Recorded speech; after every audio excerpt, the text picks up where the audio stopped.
Hey, welcome back to the Box of Lights game channel. We're playing Robinson Crusoe Adventure on the Cursed Island. So up until now things have been pretty routine. We've not had a great deal of decisions to make. Alright, we had to decide whether to place the wood on the fire or not during this scenario. But the actions phase, this is the meat and bones of the game. This is where things play. Now remember, actions phase is number 4, and this number 4 is going to lead us off. There's 7 different things you can do during the action phase. I'm going to run through them quickly now. I'm going to look at them detail as they happen, because I want us to learn to play this game as we play. But it's this part of the game where we're going to use our action pawns. Remember, we've got 2 per player, and then playing solitaire we also have Friday's white pawn and the dog's pink pawn. So that gives us 4 action pawns. A word about Friday and the dog. When you're playing pawns, you can play an action, right? So you place this pawn somewhere to say, I'm going to take this action. Alright, let's say I place it here. And you can place 1 pawn, or you can place 2 pawns. Now, Friday, he can go off and do something just like another player, right? So he can place a pawn on his own. Or you could accompany him. Alright, so you could have 2 pawns there. You and Friday go off to do such and such. The dog, however, he can't go off and do stuff on his own. He can only ever accompany you on an activity. So unlike Friday, you can't have the dog going off doing something on his own. You have to go with him as a 2-pawn action. And this will start to make more sense as we understand the different types of actions we can take. Now remember, there's 7 different types of actions. The first one is we can take a threat action. And this is where we look in this area of the board here, the threat action fields. So on our food crates card, you can see this lower part says expedition for food. And what we could do is we could take one of our action pawns and place it here. This icon here says use 1 action pawn to gather 1 piece of food and discard this card. Alright, so we could take that action. Or on the right hand side here it says use 2 pawns. So that means we could use both of our player pawns, or maybe we could use one of ours and Friday, bring Friday along to help us. And for 2 action pawns we get 1 food, and we also get, and this symbol here, and we're going to understand what this means a little bit later, but this is a item of food that doesn't rot, whereas this one here is perishable. This one's non-perishable, if you like. Okay, so you can see this is the threat action where we're dealing with threats. If we move along to the right a little bit, we get to this area here, and this is where we can choose to go hunting. These 2 figures here tell us that we need 2 pawns. Every time you see one of these figures, these represents 1 pawn, right? So over here we have a 1 pawn or 2 pawns. So for 2 action pawns, we can go hunting.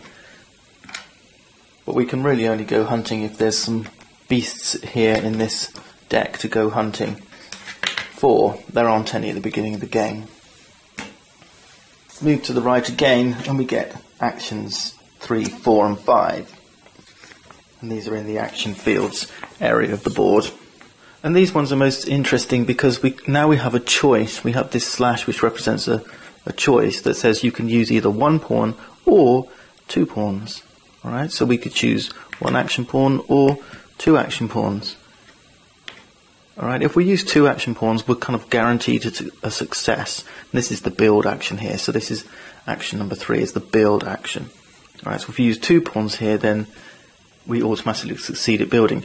Or we've got a choice. We could say, well, I'm going to save this pawn, an action pawn, and do something else with it. And only use 1 here. What that means is we're not guaranteed success. And I'll show you how you play that when we do that in action. And the building action, well, this allows you to do stuff like build your shelters, a roof, a palisade, build weapons, or turn inventions into items. So this is what building's about, building stuff, turning inventions into items. As part of your build action, you can choose to build not just inventions, but you can build a shelter. But this tells us, and when we're playing solitaire, we have to take the cost for playing the 2-player game. So this is the cost for 2-player game, this is the cost for 3, this is the cost for 4 players.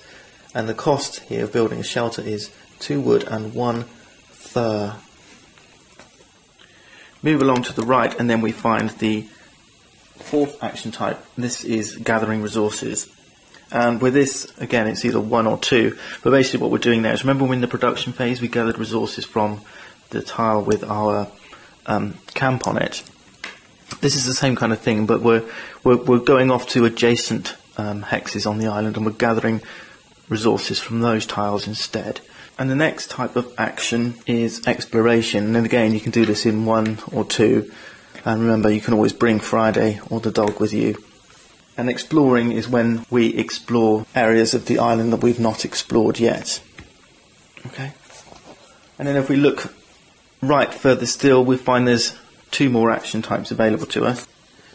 There's arranging the camp, and this takes just 1 action pawn. And when we're arranging the camp, we're basically just getting our ship in order. And what this tells us is, when you arrange the camp, you get 2 determination tokens, and this symbol here, this is the one you saw on the morale track. If you were observant, you'd have seen this symbol. It says increase your morale by 1. All right, the same symbol pointing in the opposite direction is reduce your morale by 1. There's quite a lot of iconography going on in this game.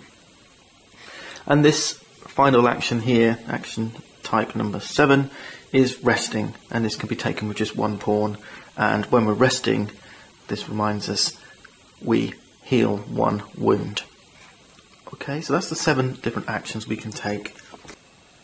And when we play out the action phase, we play it in 2 parts. The first part we think of is planning, and planning is where we're actually taking our pawns and we're placing them on the board in the spots where we want to carry out, the actions we're planning to perform.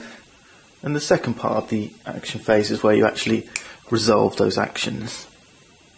One special note about Dog and his actions: he can only perform either exploration or, so when we see the slash, remember it's or, so it's exploration or hunting. Alright, so we can take the dog exploring, we can take the dog hunting with us, but we can't have, the dog going helping us build a raft. Alright, and maybe he can fetch sticks or something, I don't know. But there you go, that's the rules. Exploring or hunting. Whereas good old Friday here, he can do any of the other types of actions, but he doesn't get any of the rewards. Alright, he doesn't need shelter, he doesn't need food, he's not disturbed by the weather. And he can't go on adventures, so he won't get to draw adventure cards. But if he should draw an adventure card, this thing here reminds us or suggests that instead he takes a wound. Right, again, we're going to learn how these things trigger and when they trigger when we're playing the game. First round is always a little bit tricky to know what to do, especially when we're learning the game, because at this stage there isn't a great deal we can do. Some of the actions don't make sense, so we can't go hunting because there aren't any beasts here. We can't really go and build any of our inventions because we don't have any of the resources that we need. We spent our wood already because we put it on the log pile. We do have 1 piece of food up here, so there's a potential maybe of doing the food crates and getting some more food. But here's a little head start for you. I happen to know that when we get to the night phase, what's going to happen is that we're going to need 1 piece of food for each player in the game. Now we're playing solitaire. Friday doesn't need food, he manages to find his own food somewhere, likewise for the dog. But when you're playing solitaire, you do need 1 piece of food available here at the end of the round in the night phase, otherwise you're going to take some wounds. And any food that's left uneaten, and we're going to eat 1 piece of food, is going to rot away. So sure, I could go on an expedition for food, but we're going to get 1 piece of food here that we don't need, and it's just going to rot away at the end of the turn. So instead, let's think about what our objectives are and remind ourselves we do have to build a fire. And to build a fire, we're going to need this piece of terrain here, this kind of mountainous terrain or rocks. And the only way we're going to find mountainous terrain is to explore the island. So I think perhaps exploring might be a good option for us this turn. So on this first round, I think what I'm going to do is I'm going to show you how exploration works, and I'm going to use all 4 of my pawns to go exploring. And normally I might do this with 2 action pawns and make the success guaranteed, but I want to show you how you can explore just 1 pawn. Remember, in our action field it said you can use either 1 action pawn or 2 action pawns to explore. And at the start of the game we can only explore on empty spaces adjacent to our camp. So remember, the dog can accompany us on an exploration. So I'm going to take the dog exploring up here, and I'm going to use 1 explore, head off into the middle of the island, and Friday is going to go and explore down here. So that's with 1 pawn and 1 pawn. So that's our planning over. We've spent all our action pawns, so now we go to the second part of the actions phase, and that's where we actually resolve these actions.